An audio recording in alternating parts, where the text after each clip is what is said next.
জিল্লে travel freaks welcome and welcome back to my channel. So last August মান্থে আমি আর আমার 5জন ফ্রেন্ড একটা 10 রাত্রি 11 দিনের লাদাখ ট্রিপ প্ল্যান করেছিলাম।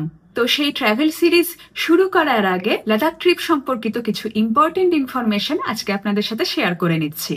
আজকের এই ভিডিওতে থাকছে আমাদের লাদাখের ট্যুর প্ল্যান, আমরা কিভাবে পুরো ট্রিপটা বুক করেছিলাম, লাদাখে কি করে পারমিট করতে হয় এবং অ্যাকিউট মাউন্টেন সিকনেস সংক্রান্ত কিছু গুরুত্বপূর্ণ তথ্য, যাতে আপনাদের ভবিষ্যতে লাদাখ প্ল্যান করতে কিছুটা সুবিধে হয়। লাদাখ যাওয়ার সিজন টাইম হলো মে মাস থেকে সেপ্টেম্বর মাস পর্যন্ত। তবে এপ্রিল মাসে লাদাখে অ্যাপ্রিকট ব্লসম ফেস্টিভ্যাল দেখতেও অনেকে সেই সময় লাদাখ ঘুরতে যান। মিড অক্টোবর থেকেই লাদাখের মেজর লেকগুলো ফ্রিজ হওয়া শুরু হয়ে যায়। বরফাবৃত লাদাখের বিউটি দেখতেও এই সময় অনেকে লাদাখ প্ল্যান করেন।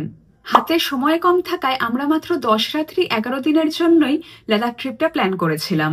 আমাদের প্ল্যানটা ছিল লে থেকে লে। আগের দিন রাতে আমরা কলকাতা থেকে ফ্লাইট ধরে পরদিন ভোরবেলা লেতে পৌঁছাই। মাঝে আমাদের দিল্লিতে 6 ঘন্টার লে ওভার ছিল। যেহেতু আমরা কলকাতা থেকে ডিরেক্ট লেতে নেমেছিলাম, সেজন্য আমাদেরকে 48 ঘন্টা লেতেই থাকতে হতো। প্রথম দিন অ্যাক্লাইমেটাইজেশনের জন্য আমরা কোনো অ্যাক্টিভিটি রাখিনি। সেদিন আমরা আমাদের হোটেলেই রেস্ট করেছিলাম। বিকেলবেলা একটু আমরা লে মার্কেটে ঘোরাঘুরি করেছিলাম। সেকেন্ড দিন আমরা লে শহরের কিছু সাইট সিইং করেছিলাম। থার্ড ডে আমরা লে থেকে খারদুংলা হয়ে নুব্রাতে স্টে করি। ফোর্থ ডে আমরা তুর্তুক ভিলেজ ঘুরে আবার নুব্রাতেই ব্যাক করি। ফিফথ ডে আমরা নুব্রা থেকে চেক আউট করে সিয়াচেন বেস ক্যাম্প ঘুরে সুমুরে স্টে করি। সিক্সথ ডে আমরা স্টে করেছিলাম প্যাংগং এ। সেভেন্থ ডে প্যাংগং থেকে আমরা হানলেতে যাই। পরদিন আমরা হানলে থেকে উমলিংলা হয়ে সোমরিরিতে স্টে করি। নাইন্থ ডে সোমরিরি থেকে লেতে ব্যাক। 10th ডে আমরা লের বাকি সাইট সিইং গুলো করেছিলাম। আর 11th ডে দুপুরবেলা আমরা লে থেকে কলকাতার ফ্লাইট ধরে ব্যাক করি। এবার আসি আমাদের বুকিং প্রসেসে। আমাদের ফাইনাল আইটিনারি তৈরি হওয়ার আগে যে রাফ প্ল্যান ছিল, সেখানে আরো অনেক সাইট সিইং পয়েন্ট ইনক্লুডেড ছিল। এই রাফ প্ল্যানটা নিয়ে আমরা কলকাতা বেসড দুজন ট্রাভেল এজেন্টের সাথে কন্ট্যাক্ট করেছিলাম। তারা কিন্তু আমাদেরকে এই প্ল্যানটা মডিফাই করতে হেল্প করেছিল। তারপরে আমাদের যে ফাইনাল আইটিনারিটা তৈরি হয়, সেটার বেসিসে আমরা যে দুজন ট্রাভেল এজেন্টের সাথে কন্ট্যাক্ট করেছিলাম, তাদের মধ্যে একজন প্রাইস দিয়েছিল 36,600 পার হেড এবং আরেকজনের প্যাকেজ ছিল 32,600 per head, including breakfast, dinner, stay এবং ট্রান্সপোর্টেশন। এই প্যাকেজ কস্টে ইনার লাইন পারমিটের কস্ট, অক্সিজেন সিলিন্ডারের কস্ট এবং জিএসটি ইনক্লুডেড ছিল না। কিন্তু আমরা অ্যাকচুয়ালি ট্রিপটা আরেকটু লো বাজেটে করতে চেয়েছিলাম, সেজন্য এরপরে আমরা লাদাখ ট্যাক্সি ইউনিয়নের সাথে কন্ট্যাক্ট করি। কন্ট্যাক্ট নাম্বার এবং ইমেল অ্যাড্রেস আমি স্ক্রিনে দিয়ে দেব। সেখানকার ড্রাইভারের সাথে কথা বলার পর আমরা যে ফাইনাল প্যাকেজ কস্ট পাই, সেটা হলো 6 জনের টোটাল প্যাকেজ কস্ট 179900 INR, অর্থাৎ আমাদের পার হেড কস্ট পড়ছিল 29,983 টাকা। আর এই প্রাইসের মধ্যে ব্রেকফাস্ট, ডিনার, স্টে, ট্রান্সপোর্টেশন এবং পারমিট কস্ট ইনক্লুডেড ছিল। এবং ওরা আমাদের থেকে কোনো জিএসটি নেয়নি।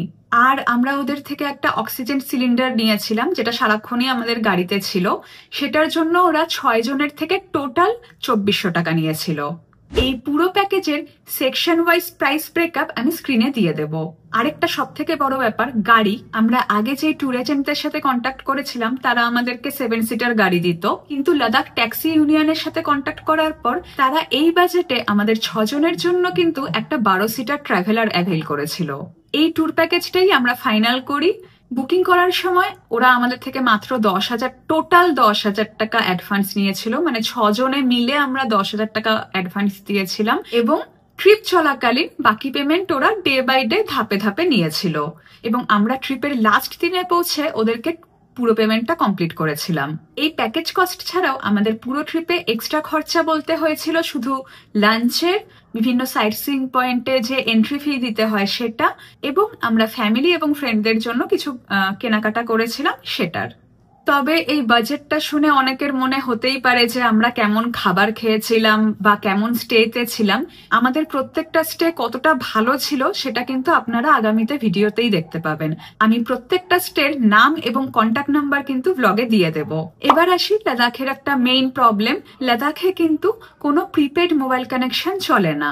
এখানে শুধুমাত্র পোস্টপেড মোবাইল কানেকশনই ব্যবহার করতে হয়। বিএসএনএল সব জায়গায় খুব ভালো কাজ দেয়।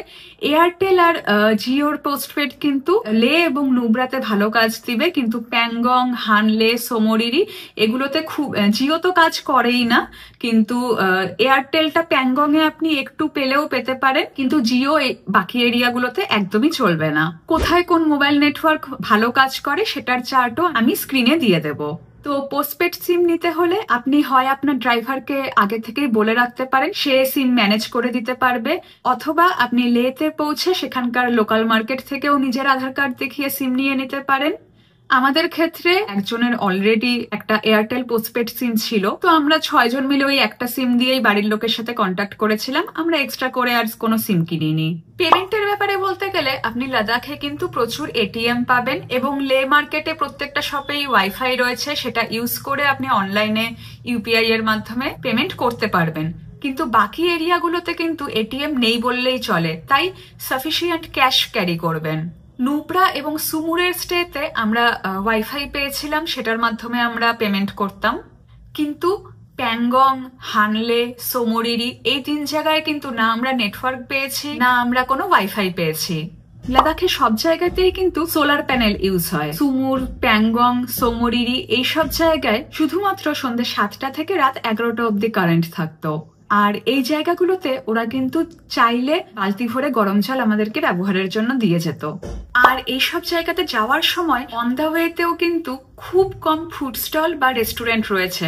আমাদেরকে ড্রাইভার যে জায়গাটায় খাওয়াতে নিয়ে যেত আমরা সেখানেই যেতাম, কারণ ও জানতো যে এরপরে দূর দূরান্ত অব্দি আর কোনো খাবার জায়গা আমরা পাবো না। তাই সবসময় কিছু ড্রাই ফ্রুট, চকলেট, মুড়ি, চিড়ে ভাজা জাতীয় শুকনো খাবার নিজের সাথে ক্যারি করবেন, আর অবশ্যই জলের বোতল ক্যারি করবেন। আমরা যখনই কোনো খাবার জায়গায় হল্ট দিতাম সেখান থেকে জলের বোতল পেটি ধরে আমরা গাড়িতে তুলে রেখে দিতাম। এবার আসি ইনার লাইন পারমিটের কথায়। লাদাখে ঢোকার আগে আপনাকে ইনার লাইন পারমিট করতে হবে। সেটা আপনি অনলাইনেও করতে পারেন, বা আপনি যদি কোনো এজেন্সির থ্রু যান তাহলে তারাও করে দিতে পারে। এই আইএলপি করতে আমাদের থেকে পার হেড 600 টাকা করে নেওয়া হয়েছিল, কিন্তু যদি আপনি এটা নিজে করেন তাহলে পার হেড 400 টাকাতেই হয়ে যাবে। অনলাইনে এই আইএলপি তৈরি করার পুরো প্রসিডিওরটা আমি নেক্সট ক্লিপে অ্যাটাচ করে দেব। অনলাইনে ইনার লাইন পারমিট বানানোর জন্য প্রথমে lahDC-laypermit.in ওয়েবসাইটে গিয়ে ডান দিকে উপরের কোণায় থাকা 3টে ডটে ক্লিক করে ডোমেস্টিক অপশানে যান। এরপর এখানে নিজের নাম, mobile number, email address, gender, state, ID type, ID number, permanent address, payment through এবং আপনি কোন ডেটে লাদাখে পৌঁছাচ্ছেন সেই ডেটটা দিয়ে রেজিস্টার অপশানে ক্লিক করলে আপনার রেজিস্ট্রেশন কমপ্লিট হয়ে যাবে এবং আপনাকে 2টো অপশান দেওয়া হবে। আপনি শুধু নিজের রেজিস্ট্রেশন করতে চান নাকি আপনি পুরো গ্রুপের রেজিস্ট্রেশন করতে চান। গ্রুপের রেজিস্ট্রেশন করতে চাইলে আপনার সামনে এরপর ট্যুরিস্ট ডিটেলস পেজ ওপেন হবে। এখানে আপনি এক এক করে সব গ্রুপ মেম্বারদের নাম, state, ID type, ID number এবং জেন্ডার অ্যাড করে নেক্সট বাটনে ক্লিক করুন। এরপর আপনার ট্রাভেল প্ল্যান অনুযায়ী আপনি লাদাখের যেই ডেস্টিনেশনে থাকবেন সেই চেকবক্সে ক্লিক করে জার্নি শুরু এবং জার্নি শেষ হওয়ার দিন এন্টার করে নেক্সট বাটনে ক্লিক করুন। এরপর রেজিস্ট্রেশন সামারি পেজ ওপেন হবে, যেখানে আপনার সিলেক্টেড ডেস্টিনেশন এবং গ্রুপ মেম্বারদের নাম এবং আইডি নাম্বার লেখা থাকবে এবং পার পার্সন 400 টাকা হিসাবে আপনাকে টোটাল পেমেন্ট করতে হবে। এই পেজের নিচের দিকে আরও কিছু গুরুত্বপূর্ণ ইনস্ট্রাকশন লেখা থাকে, সেগুলো পড়ে নিয়ে পে নাও অপশানে ক্লিক করুন। এরপর নিজের পছন্দ মতো অপশানে গিয়ে পেমেন্ট করে দিলে আপনার ইনার লাইন পারমিট জেনারেট হয়ে যাবে এবং এটিকে আপনার মেইলে পাঠিয়ে দেওয়া হবে। যদি আপনি নিজে এই পারমিট তৈরি করেন তাহলে কিন্তু লেতে পৌঁছে লের ডিসি অফিস থেকে এটাতে সিল সিগনেচার করাতে হবে। তাই আপনি যদি টাইম বাঁচাতে চান তাহলে সহজ উপায় হলো আপনার এজেন্টকে আগে থেকেই এই পারমিটটা তৈরি করতে বলে রাখা। এই পারমিটের 6-7টা ফটোকপি সবসময় নিজের সঙ্গে রাখবেন। লাদাখে বিভিন্ন চেক পয়েন্টে এই ফটোকপি জমা দিতে হয়। এর সাথে রাখবেন নিজের একটা অরিজিনাল গভর্নমেন্ট আইডি কার্ড এবং তারও 6-7টা ফটোকপি। এবার আসি লাদাখ ট্রিপ চলাকালীন সব থেকে বড় সমস্যা অ্যাকিউট মাউন্টেন সিকনেস সংক্রান্ত কিছু তথ্য নিয়ে। খুব ডিটেলসে যাব না, আমার বেসিক যেটুকু নলেজ আছে সেটাই আপনাদের সাথে শেয়ার করছি। যেহেতু লাদাখ হাই অল্টিটিউড রিজিয়ন, তাই আপনি যখনই লাদাখ প্ল্যান করবেন অবশ্যই সময় নিয়ে লাদাখ ঘুরবেন। লে শহরের অল্টিটিউড প্রায় 11,500 ফিট এবং লাদাখের বাকি স্পটগুলোর অল্টিটিউড তার থেকেও বেশি। তাই প্রধান কাজ হলো নিজেকে সবসময় হাইড্রেটেড রাখা। লাদাখের রুক্ষ প্রকৃতিতে সবুজ গাছপালার সংখ্যা খুবই কম, তাই এখানে বাতাসে অক্সিজেনের পরিমাণও কম হয়। আপনি সরাসরি লেতে পৌঁছালে আপনাকে কিন্তু 48 ঘন্টা লেতে থাকতেই হবে। প্রয়োজনে পোর্টেবল অক্সিজেন ক্যান ক্যারি করবেন। যাদের হার্ট বা লাংসের সমস্যা আছে তারা কিন্তু লাদাখ যাওয়ার আগে অবশ্যই ডাক্তারের পরামর্শ নিয়ে আসবেন। আমার লাদাখে যে সমস্যাটা হয়েছিল, আমি এমনি জল কম খাই, কিন্তু লাদাখে পৌঁছে জোর করে জল খাচ্ছিলাম, তাও দিনে 2 থেকে 2.5 লিটারের বেশি জল আমি একদমই খেতে পারছিলাম না। তো আমি যেদিন লেতে ল্যান্ড করি সেদিন থেকে আমার নাক দিয়ে শুকনো রক্ত বেরোনো শুরু হয়। আমি লে থেকে যেদিন কলকাতা ফিরি সেই দিন পর্যন্ত কিন্তু প্রত্যেক দিন আমার নাক থেকে শুকনো রক্ত বেরোতো এবং জল এবং ওষুধ খেয়েও কিন্তু এটা কমেনি। এছাড়াও আমরা ডাক্তারের পরামর্শ নিয়ে সাথে কোকা 30 ক্যারি করেছিলাম এবং এই পুরো ট্রিপ চলাকালীন আমরা দিনে 2 বার করে কোকা 30 ইনটেক করতাম। আমাদের সাথে ডায়ামক্সও ছিল, তবে ওটা আমাদের লাগেনি। লাদাখ ট্রিপ চলাকালীন বেশি মশলাদার খাবার, জাঙ্ক ফুড, অ্যালকোহল, সিগারেট এইসব একদম বর্জন করবেন। আমি কোথাও একটা শুনেছিলাম এই সময় বাটার ইনটেক করলে নাকি সেটা স্বাস্থ্যের পক্ষে খুব ভালো হয়। তো আমরাও ডেইলি সকালে ব্রেকফাস্টে মোটামুটি ব্রেড বাটার খেতাম। যেহেতু আপনাদের সারা দিনটাই সাইট সিইং এ কাটবে, সেই জন্য দুপুরে কখনো পেট ভরে ভারী খাবার খাবেন না। সবসময় পেট একটু খালি রেখেই খাবেন এবং চেষ্টা করবেন যতটা সম্ভব লাইট ফুডের ওপর থাকার। লাদাখের ড্রাই ওয়েদার থেকে স্কিনকে বাঁচাতে অবশ্যই হেভি ময়েশ্চারাইজার ইউজ করবেন এবং সানস্ক্রিন মাস্ট। সাথে সবসময় কর্পূর রাখুন।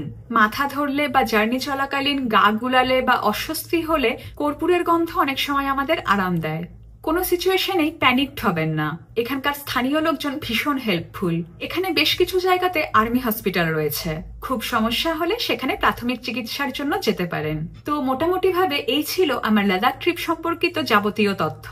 যদি আপনাদের আর কোনো জিজ্ঞাসা থাকে তাহলে অবশ্যই কমেন্টে জানান। আগামী সপ্তাহ থেকে শুরু হবে আমার day wise Ladakh travel series. ততক্ষণ পর্যন্ত জুল্লে।